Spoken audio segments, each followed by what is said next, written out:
Hey guys, welcome back to another episode of 5 Drinks to Midnight. In the show, we bring the questions, guests bring the drinks, we try to wrap up before midnight. Today we are headed to Katana Kitten and we're going to meet up with Claire Bertin-Lang, owner and managing director of Hero Events Group. But before we do, like and subscribe, hit the bells, the whistles, leave a comment if you like what we're doing. Let's get started.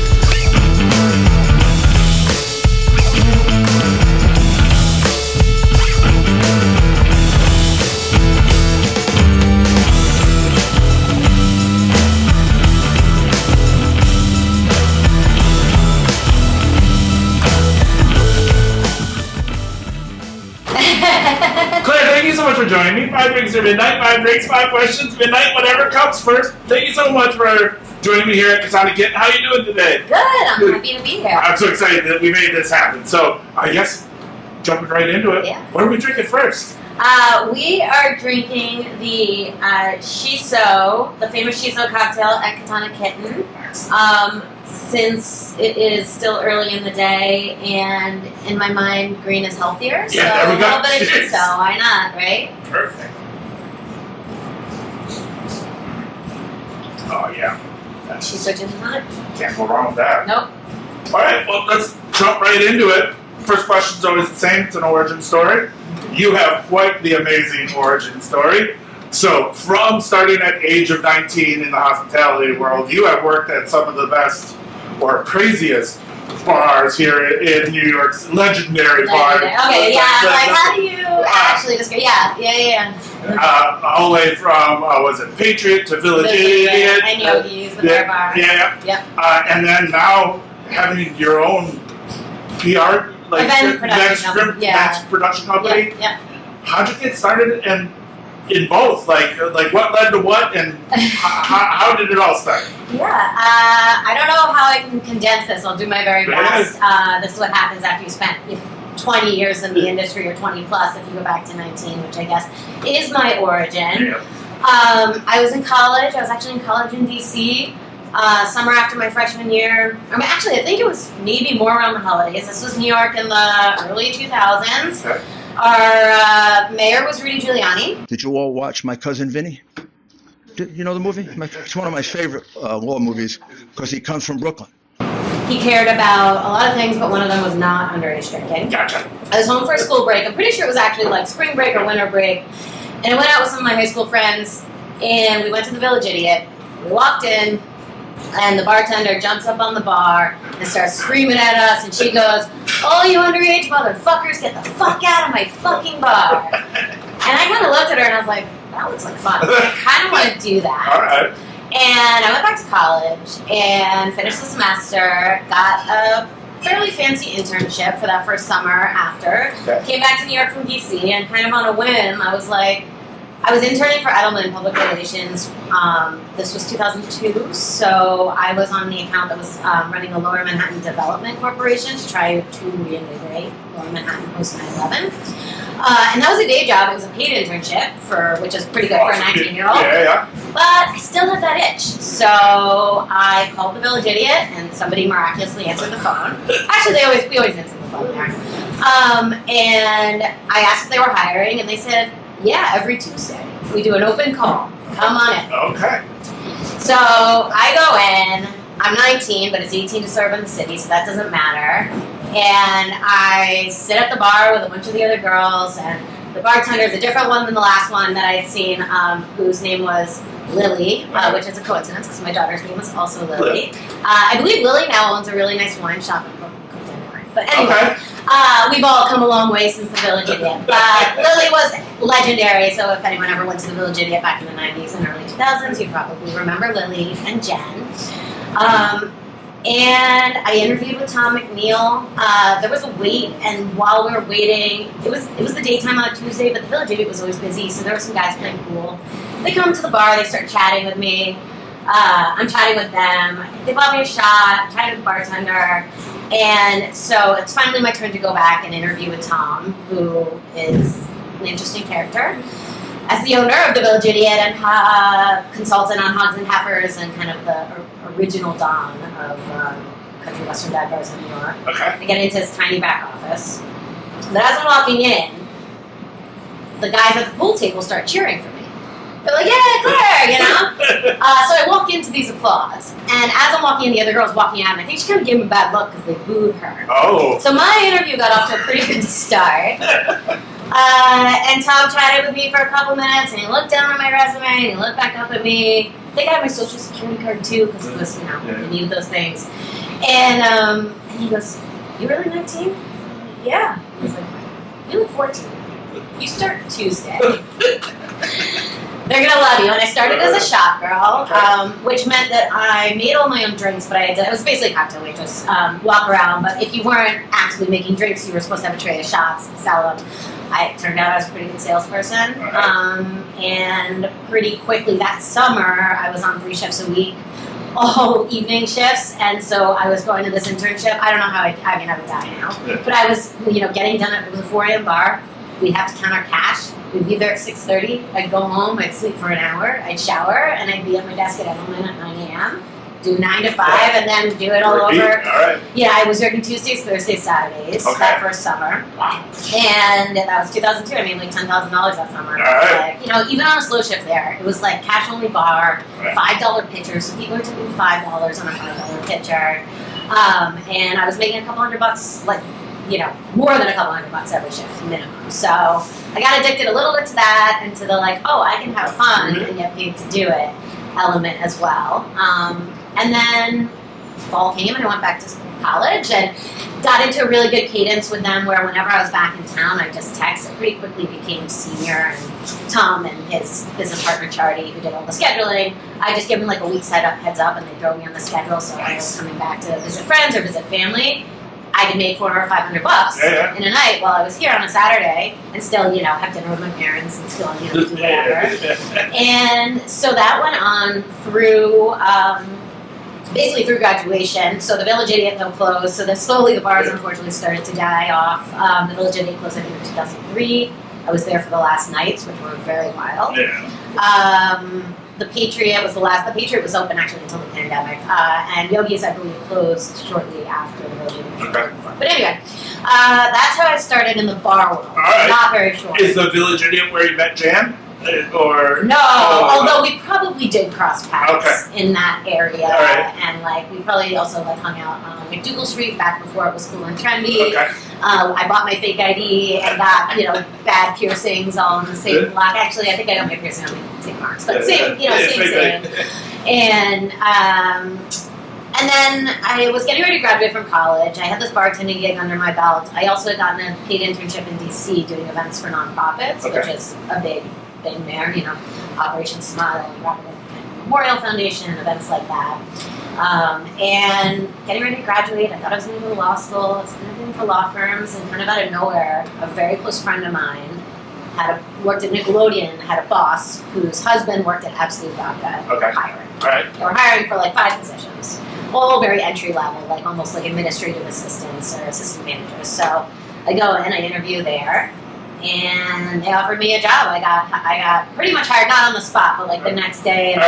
The person who ended up hiring me, I found out later and told the rest of the folks I was supposed to interview with that they couldn't talk to me because I was going to, he was going to basically steal me. So I started straight out of college, graduated, and 3 days later, packed my parents' car, Subaru up, and came back to New York. And 4 days after graduation, I started at the Absolut Spirits Company, which was before Pernod Ricard acquired Absolut. So this is 2005 to 2009. All right.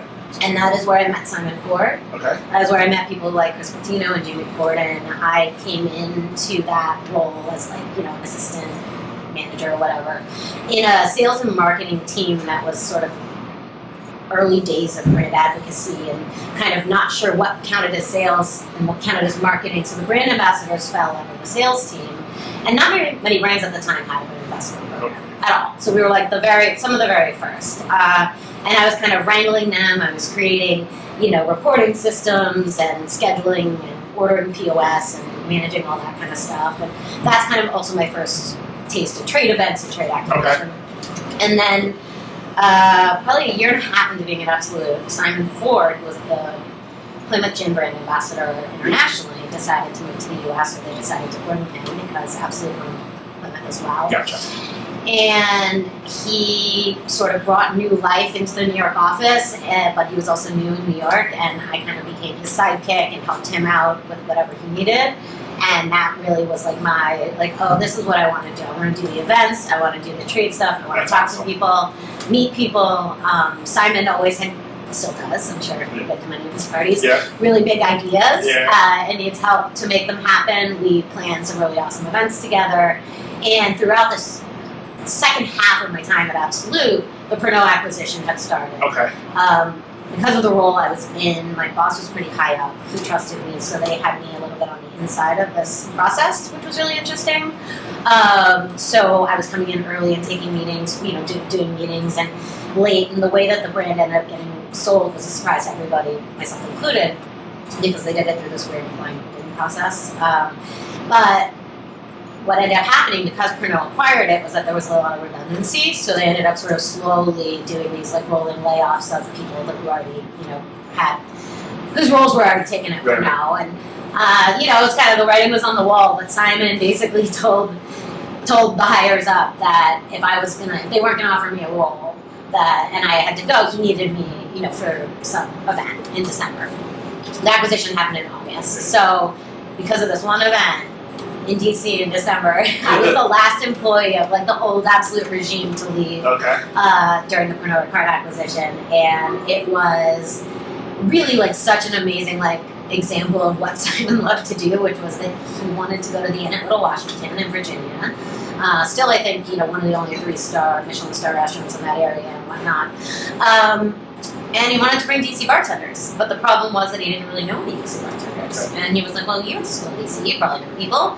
And I was like, "Yeah, my college bartenders are not like I don't think who we're thinking about, but okay, like let me do some research and early Googling." And I came across something called the DC Craft Bartenders Guild, and luckily all of their officers' email addresses were on their website. So it was Derek Brown, and Gina Trisavani, and Chantal Sang, and Adam Bernbach, the people that created the DC bar scene were a part of this thing. Like USBG there didn't exist, it was this. So I sent them all an email and I said, "Hey, I'm with Plymouth Gin. Would you like to go to dinner at Little Washington? We'll bus everybody there." Of course, everyone said yes. Yeah. And that is how I met like the who's who of DC bartenders. Awesome. And Simon got to we all got to have this amazing dinner in Little Washington. And then, that was early December, and then Pernod paid me for 2 more weeks to do nothing. And then I took my severance and thought about my next move, and ended up working for a consulting company that produced a lot of events for Pernod, for Absolut, and for a lot of other big brands as well. And that was like a way that I could continue working with people I had worked with for so long without still working for Absolut and Pernod. So I worked for them for a couple years, and then we did like all the big parties at Tales back then. We did the Lane Grand opening party. We did, I did like concert series for Mont Hennessy, for Hennessy Artistry. We like created basically with Lindsay Townsend the first Manhattan Cocktail Classic. I mean, 2009 to 2011.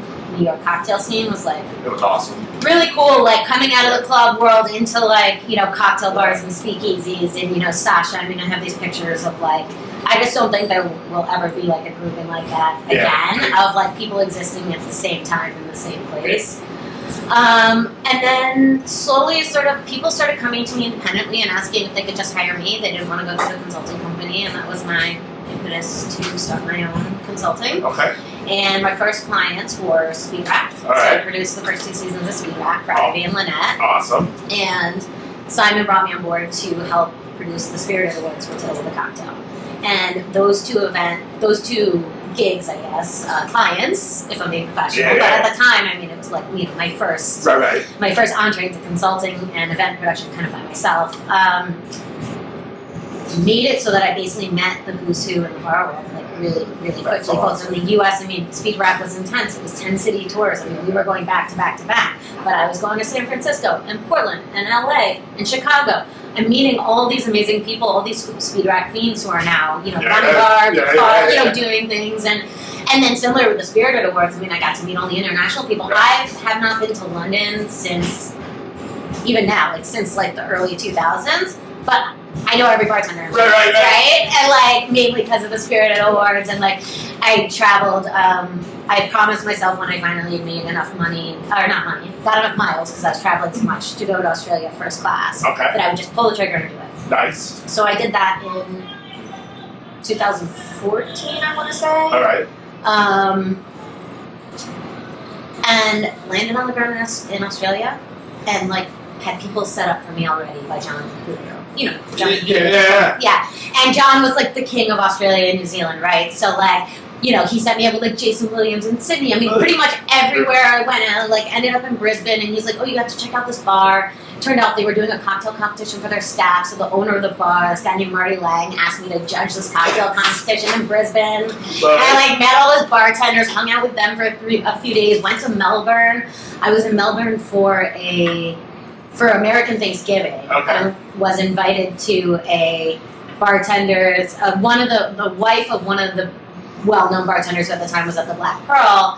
His wife Caitlin was American, so she wanted to do American Thanksgiving. Okay. And I happened to be in town, so they invited me. Nice. I ended up teaching all these Australians how to play flip cup and drink gravy backs, which is something that Chris Patino and myself and a bunch of people came up with a long time ago. Kind of gross, but also worked. Yeah. And the industry just allowed me to literally just fly across the world and still, and I met this guy James, and then it turned out this year he's representing Diageo World Class Australia at Diageo World Class, and I was like, James Irvine, I know him, I met him.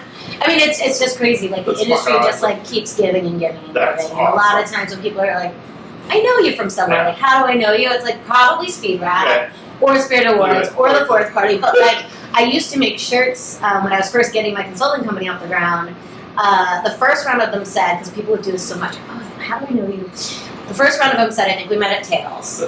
Because nobody remembers. Right. And then the next round, that was at the time kind of similar to this, how would I have met you? When would we have been together? And it would have been really fuzzy.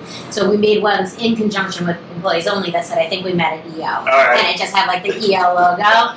And we brought those to Tails one year. So we had this nice. I think we met, where do we meet? Yeah. But usually it was either Tails or Speed Rack or, one of those old school ones. Love it. And that only gets us to 2000. That doesn't even get us to the pandemic. Anyway, long story short, my consulting company has evolved into Hero Events Group and still doing, events specializing in the spirits industry, hospitality industry, brand, product launch events, trade events, Martini Expo, my most recent one.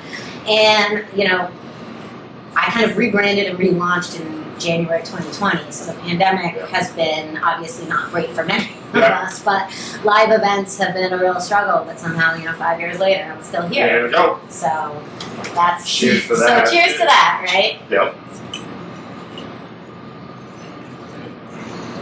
And I'm probably talking too fast. No, I love it. Trying to get it all out. No, I love it. How do you take 20 years? Yeah. More than 20 years. Yeah. And squish it that, Yeah, that's. It makes me feel very old. I mean, it's a good thing I look young because I feel so old. Well, there we go. That's one hell of an origin story, and it's fucking amazing. So, cheers. Thank you. Question 2, drink 2. What are we drinking? All right. Well, this is Masa's Accidental Deliciousness. He says sun tea. This is a non-alc. Awesome. Hibiscus, a little bit of beef, oolong. Sits up. That's really good. Yeah. Thanks, Masa. Yeah. Cheers. And actually, this is I am well known as a no less than 3 drinks kind of girly, and it's almost always going to be a water of some sort, a cocktail of some sort, and an iced tea. Okay. I am an iced tea person. I need to microdose my caffeine and feel hydrated at the same time. All right. If I'm hungover, I can't really do creamy coffee, but I don't like black coffee, so I do a shot of espresso and a giant iced tea. Okay. Because then I feel I'm getting a little bit of caffeine and then my ice and my hydration separately. So this is actually my ideal no less than 3 drinks. All right. Even though this one is basically Yeah. We'll get another one. Yes, we have 3 more. Plenty more yesterday, but no, this is just really fucking good. Like And that. it matches your outfit. Yeah, it does. I was I dressed for the occasion. Meanwhile, I'm in my classic variation of black, gray, or navy that my husband makes. makes fun of me. All right, so question 2. Yes. We usually reach out to guests and ask, like, oh, do you know this person? And, helps cross-promote episodes. Yeah. And some people, like, you'll get people that are like, oh, I don't feel comfortable, and, like, they're true friends and, like, whatever, and they're ride and die, they're like, I'm not going to ask anything. And then you got friends that are just going to go ahead and unload on you and just be like, ask her this, and then sometimes I get in trouble because they're like, we shouldn't be talking about that on there, or I don't want that on the internet. But for you, just to show you how loved you were, everybody responded with multiple questions. Okay. So what do you say, everybody? How many people are we talking? I think like there was probably about 36 people. Oh wow. Okay. So like again, back to question 1, your Rolodex is very thick, and so like from everybody that we have interviewed, like there was a lot of people that kind of have come back. So would you be down for some rapid fire questions? All right, I'm gonna have to read them off. So again, just first time, like whatever comes to mind. So favorite martini spot / hangout. That's a good question because I don't get out as much, but I have to say, even though I don't hang out there very often, and I'm kind of upset as like a native New Yorker that it's gone TikTok, but like Bemelman's Bar or any of those like old school like New York hotel bars like Nat King Cole, which I think was semi-recently renovated. But like Bemelman's, especially because it has like the Madeline on the walls. Anywhere that's like feels like New York. Okay. Keens, Nat King, and again, I don't go to these places, but like if I'm there, I'm like, fuck yeah. All right. This is what it's about. Love it. First thing you check when you walk into one of your events. Ooh, probably temperature. Okay. Is the AC working? That's probably like years of doing tails. They bring me too. Like events at tails is always it's going to be hot. The question is how hot. Yeah. Are the bathrooms and the HVAC working? All right. Essentials. Red flag in a client email. What phrase makes you shudder? Anyone that says, "Can you do this for X amount of dollars?" and the X amount of dollars is ridiculously low for what they want to do. Gotcha. Most overused buzzwords in the event world right now. ROI. Okay. Probably. Don't need to explain. Nope, I got it. Yeah. You're non-negotiable at any event. Water. Okay. Also, toilets and HVAC. The things I check first. Something you wish clients understood more about event production. That if there are problems going wrong, they should see it or know about it, but it doesn't mean it's not happening. And that's the first thing. And secondly is a lot of the ways to solve those problems involve money, and the things that make things look nice and pretty, like the rentals and the quality ice, all cost money. So going back to budgets, but why are we spending $15,000 on rentals? Because otherwise you'd have a bare room. Yeah. All right. The most underrated part of a great activation. Really good food. Okay. Especially, at any alcohol event, there should be some element of food, but it can be pretty hard to do that on scale. And have it going out fast enough and staying hot. Gotcha. And, those kind of things. Yep. The most chaotic setup day you've ever survived, and one word to describe it. I'm going to flip this around. It's not going to be a setup. All right. It's going to be a breakdown. Okay. I've never walked out of an event early at the end of it, except for one time. It was an event on, I think it's Pier. It's where City Winery is now. It was supposed to be Bourdain's Market, and it's where the James Beer. But anyway, we called it Terrible Pier. It was for Star Chefs International Chefs Congress many years ago, and it was literally a raw pier. We had pipe and drape and cement floors, and I had people like Dave Wondrich batching in just the worst conditions. The porta potties were right there, and there was maybe raw sewage nearby. It was just nothing was good about it, and the event comes to an end, and it was around this time of year, maybe a little bit earlier, but I think the event ended at 7. The sun started to go down, and it turned out that the woman that was producing the overall event hadn't contracted the generators and stuff to go for cleanup too. So at 7, all the generators shut down, so there was no light.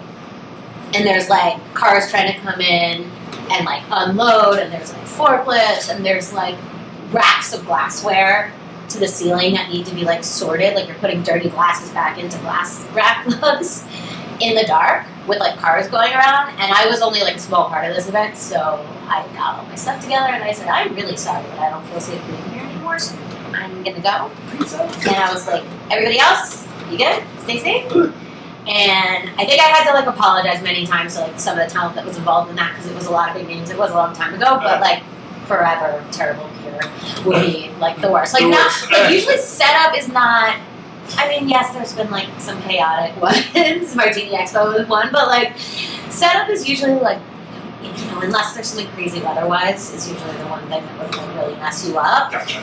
Setup is usually okay. It's like the breakdown that can break down. Awesome. First drink you ever served professionally. So I guess you said shots, like you were a shots girl, but like it would probably be like a redheaded slut or a pitcher of PBR. Okay. But probably like if you're talking like making cocktails, like 2001 in 2002 New York City, 2002, like it was people were ordering kamikazes, redheaded sluts. They were ordering surfers on acid. Yeah. We were doing liquid cocaine, liquid heroin. Harvey Wallbanger, like all the things that people make fun of, like bartending schools for teaching, was the shit that people were actually ordering in dive bars in the late 90s and early 2000s. Awesome. Fuzzy navels all that. Yeah. What drink best represents you? These days, probably a Tommy's margarita with salt. Okay. Because it's like classic and a little bit sour and salty. Right. So we're saying you're a little salty. Yeah. What drink do you secretly judge people for ordering? Oh, so many. Like a Red Bull vodka, probably. All right. Like number 1. Yeah. Like especially if you're like not confident anymore. All right. A garnish that you will defend to your last breath. Ooh, olive and a twist. Okay. On a martini. Don't make me pick. Give me both. If I can have an onion too, I'll take it. Alright. Favorite spirit category to design an event around? I do think it's gin. Alright. I really do. Gin or tequila, but like, there's just like a lot out there for gin. Alright. Most photographic drink on earth? Ooh, I have one. Alright. It is called the Bomb Pop. Okay. At a shitty restaurant whose name I don't know on the Riverwalk in San Antonio. Okay. Makes this giant frozen layered, 3-layered, like American flag layered margarita daiquiri bullshit situation, like a giant thing with a big red soda. Do you know what that is? Yeah. Bulldogged upside down in it. Okay. So it's like diabetes and like shitty alcohol and like you're never gonna finish the whole thing, but the presentation is crazy and it looks crazy and I love it. Alright. It's a drink for a crowd, not for one. One spirit that's having a comeback moment.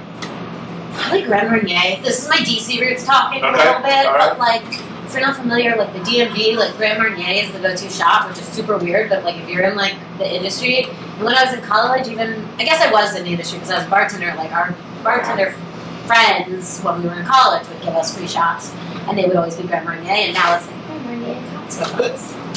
Okay, Alright. but I still think college. Alright. If I drink Grand Marnier.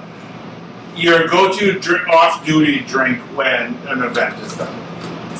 Probably wine. Okay. Yeah. Idea that looked terrible on paper but worked brilliantly. I mean, probably, and I was recently talking about the original MCC, but like the very first one, we did a preview event at the New York Public Library. And like just on paper, it's not that it looked terrible, it's just like it looked impossible. Like it was a huge production, and in actuality, it was it was awesome, and everybody that was there was like, can we do that? Like years later, like remember that first event? I mean, there were like long tables with turkey legs. I mean, it was fire.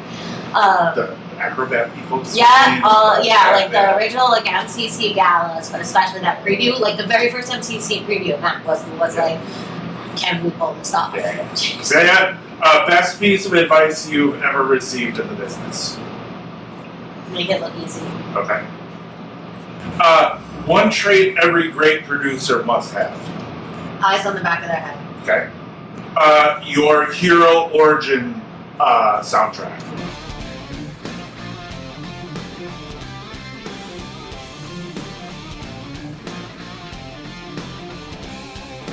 Do you watch Peacemaker? Oh yeah. Okay, so probably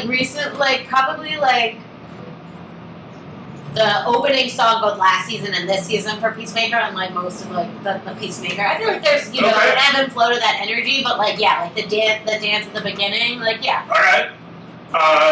And also because my husband won't stop listening to that song. It's in my head. It's in your head. Backstage snack of choice. Potato chips. Okay. Well, there we go. Cheers. That was our rapid fire. Loved it.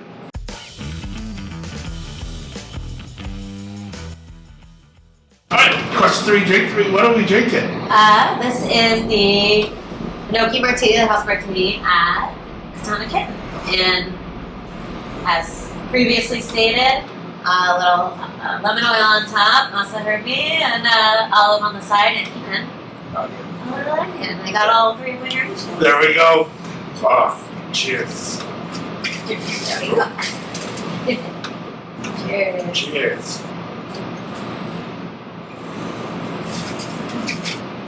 Alright. I'll tell you, this is the martini that made me know that I liked martinis. Okay. So, like, when we were talking at, when we interviewed Robert, like, it was very much like this, come in here on a Wednesday, and then this was always, when leaving Katana Kitten, this is what we'd always have as the last drink, and it really kind of put me into that mindset, because I never thought I was a martini kid, and then until this. And then, here you are. Yeah. Like everybody's a martini kid these days. Yeah, and it's probably because of the snacks. Like, but I love them. Like, it's just so good. And also, if cocktails are going to be as expensive as they're going to be, there is a bang for your buck. Yeah. What used to be the Long Island iced tea is now the martini. Yeah. But, alright. Question 3. Question 3. So in 2019, Yes. you did an article for Forbes where you talked about trends for 2020. Let's bring it back. Oh boy. What do you think is the cocktail trends for 2026? 2026. In my opinion, I think this is the most relevant time to look into the future. The future, Conan? Optimistically, I hope the future is more, drinking more local, whether that's spirits or ingredients wise, fresh ingredients always, but maybe new, weird, interesting pairings. I do think, especially in New York, we're seeing a bit more of like a cocktail revival that's playful, and I like to see that continue too. I mean, like serious but playful, or playful, serious, serious, playful. If you're thinking like bar snack, and schmuck, and I also really like the new, and I think it'll continue with Seed Library opening, but like in New York, like a new type of elevated bar. Yep. Like you see Clemente, which only is a year. I mean, I feel like Clemente's been around forever. Right, but it's places like that. So I'd like to see that and see people elevate, not necessarily elevating like monetarily, but like experience-wise. How do you make it different, interesting, and I think that's what like those examples are doing. What else? I mean,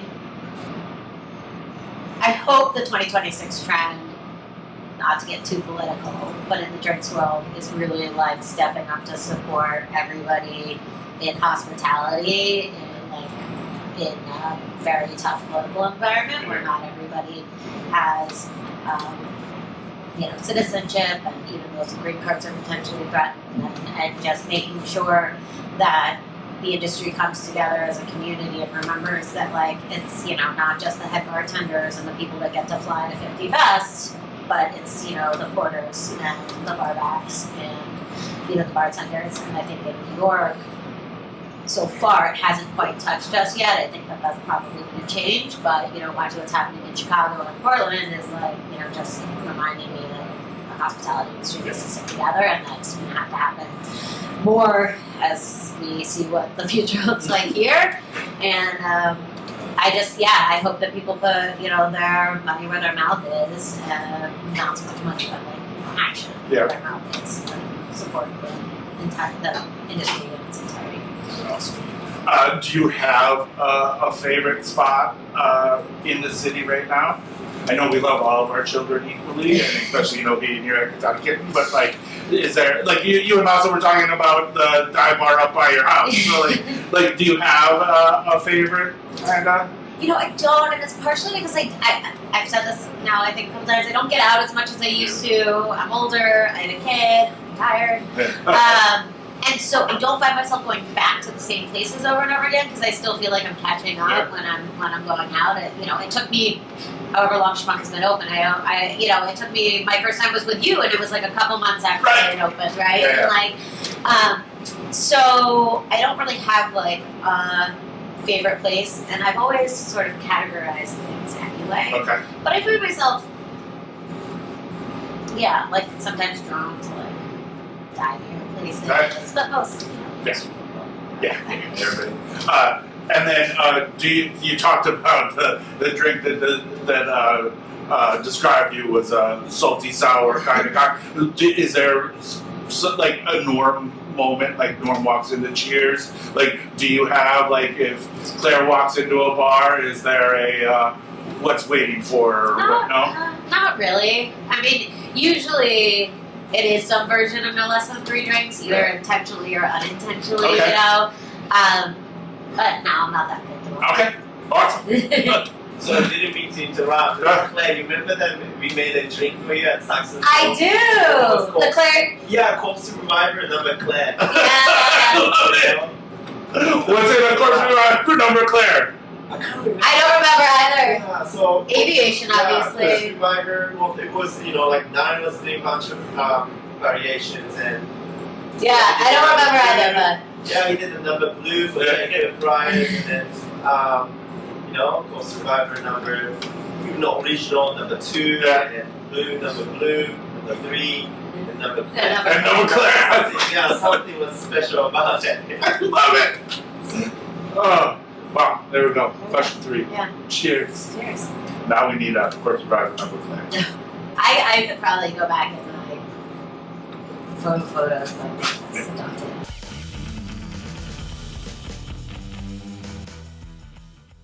Question 4, drink 4. Yes. What are we drinking? We got a special sneak preview from Masa of this Mars IPA cask finish whiskey from Japan, which is really fun because why not, right? Twist my arm, right? Cheers. Cheers. Yeah, that is gorgeous. Oh. Alright, so question 4 comes from our mutual friend Kelly Rivers. And I'm going to have to read it just because I want to make sure, when I quote somebody, I want to make sure that we get it right. So, you own a company that executes all behind the scene nuts and bolts for small to large scale events. It takes a lot of preparation, attention, and detail and patience. There are so many personalities, fires to put out, last minute requests, basically bridezillas for almost every event. So what keeps you doing this after all these years with the best smile in the business? So that's a nice question. So probably my mom would say it's because I'm a glutton for punishment, but I think that there is a element of creating something that's only going to exist in that moment, and then it's gone forever. Yes, we have photography and we have memories, but an event is an experience, and you're putting something together, like a quilt, and then it gets sort of taken apart. I mean, one of the craziest things is that, especially when I've done like much bigger events, music festivals, things like that, it can take like a month for these to come up. Like BottleRock in Napa Valley is like a month build, and it comes down in 2 days, and then it's just gone. It's gone, and it'll never exist again.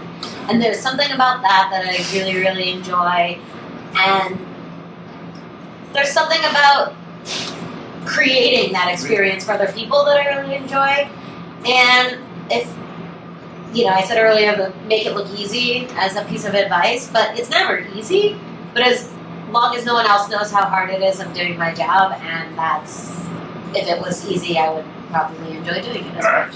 Awesome. Do you have, I love that you talked about, like, it's a moment, because even like the Martini Expo was absolutely amazing and so fun.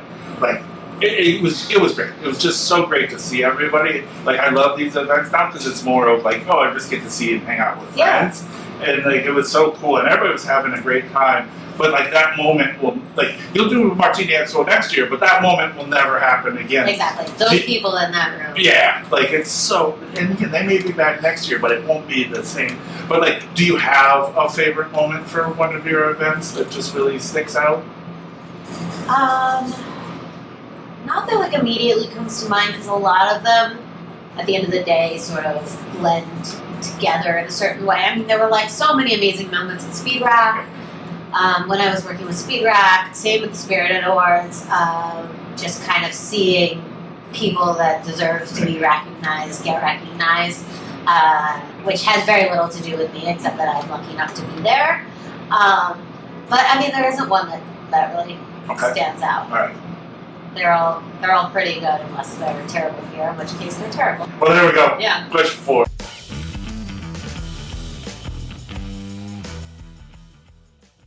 All right. Okay. So, question 5, drink 5, last drink of the night. Yeah. What are we drinking? We are drinking the Boilermaker here at Katana with Toki and a little pear and a ramen Okinawa craft. Awesome. Which made me want to go back to Japan. All right. Same. Cheers. Cheers. Doesn't take much to make me want to go back. Yeah, twist my arm, right? Like. We gotta do the whole thing, right? Yeah. I think that's I'm gonna do it in 2.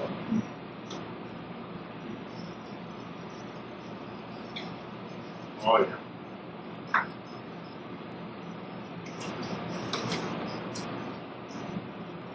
That is amazing. So what was the stuff that you put on the pear? Molten salt and shichimi togarashi. Togarashi. That is really damn good. Yep. Oh. Alright, so question 5 comes out of the flip of the Whiskey Wednesday coin. You can flip it, you can spin it, you can do whatever you want. The coin will give us the answer. You don't have to answer unless you so feel inclined to answer. But, question 5. Yes. Does it bother you when people say your full name?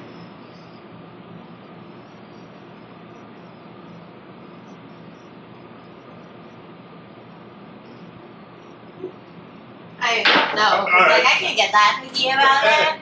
I just know that. I'm just happy that people know who I am at all, because I am behind the scenes a lot, and I do think like a lot of people either know my name or know CBL, and they don't know why. Yeah. They have no idea why. They're like, why is this girl relevant? Woman, whatever I am. But like, it's a good question. Why am I relevant? But as long as they know my name. We know why you're relevant. And the best thing about my full name in particular is that if you Google it with quotation marks, there's not a single other person in the world with my name. All right. Because it is a hyphenated name, and the Barton part of it is not commonly spelled. It's, and not an Ellis Island, but like a Jewish name that was shortened in the 40s or 30s.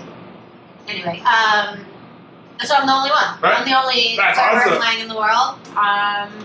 And my sister was the only one of her name, and then she changed her name when she got married. So that's, Well, and the reason why I ask is because it's also from, but during the Martini Festival, it was, where's Claire Bertin-Lang? Where was Claire Bertin-Lang? At least you don't know me. If you know me, you're asking for a CBL. Yeah. If you don't know me, you're using my phone. Yeah, But either way, I don't yeah, mind. yeah. Like it was all of like. I was in 5 places at once. Yeah, like. Have you seen CBS or have you seen Claire Bertin-Lang? Where's Claire Bertin-Lang? And I was like, I wonder if she pays people to say their full name. Like if it's like a full like. Maybe yeah, free advertising. Free advertising. Well, there we go. That is 5 drinks down, Okay. 5 questions answered. Thank you so much for joining us here at Katana Kitten, and thank you, Masa, so much for hosting us. We really appreciate you, and I really hope we can drink together again soon. So cheers. Cheers. Love a hug. Come on. Hey. Yay. So Thank you, good. thank you, thank you. Bye.